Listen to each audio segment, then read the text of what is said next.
जी दोस्तों, ये टिन को हमने दोबारा पीस के इसके साथ गंधक और सिमलफार मिला के 10 ग्राम गंधक 5 ग्राम सिमलफार ये मिलाया है मैंने।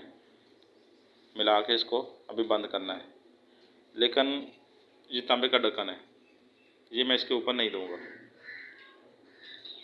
इसके अंदर 10 ग्राम हमारा पारा मौजूद है, 12 ग्राम हमारा पारा है और 17 ग्राम इसके अंदर हमारा तांबा आ चुका है। पारे को तांबे का जिस्म तो मिल चुका है। अब ये मिट्टी वाला ढक्कन ही लगाऊंगा मैं इसके ऊपर।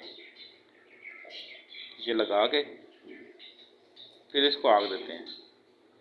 इसको आग तदरीजी आग देते हैं, थोड़ी थोड़ी करके, यानी कि पाव, 1.5 पाव, आधा पाव, इस तरीके से।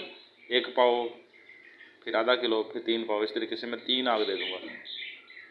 3 आग देने के बाद फिर चौथी आग 1 किलो की पूरी दे के फिर इसको निकाल लेते हैं। निकाल के बस यहीं पे इसको चरख दे के मैं दिखाऊँगा। इंशाल्लाह ये बन चुका होगा, क्योंकि इसके साथ जिस्म पारे के साथ तांबे का मौजूद है 17 ग्राम। 12 ग्राम हमारा पारा है, 17 ग्राम इसके साथ तांबा आ चुका है। इतना जिस्म काफ़ी होता है पारे को। वैसे भी अगर हम नीले पारे की गोली बनाएं तो 1 तोला पारे के अंदर तकरीबन 3 से 4 ग्राम तक तांबा होता है, तो वहाँ पे गोली बन जाती है। और पुख्ता करने के लिए अगर मज़ीद उसके साथ 3-4 ग्राम तांबा आ जाए तो गोली पुख्ता हो जाती है। तो उसी चीज़ को मद्देनज़र रखते हुए इधर हमारा 12 ग्राम पारा है तो 17 ग्राम इसके अंदर तांबा आ चुका है। ये बिल्कुल पाउडर हो गया है, खुश्क हो गया, इसका पानी खुश्क हो चुका है पारे का। अब मज़ीद पुख्ता करने के लिए इसके अंदर हमने गंधक और सिमलफार मज़ीद ऐड कर दिया है।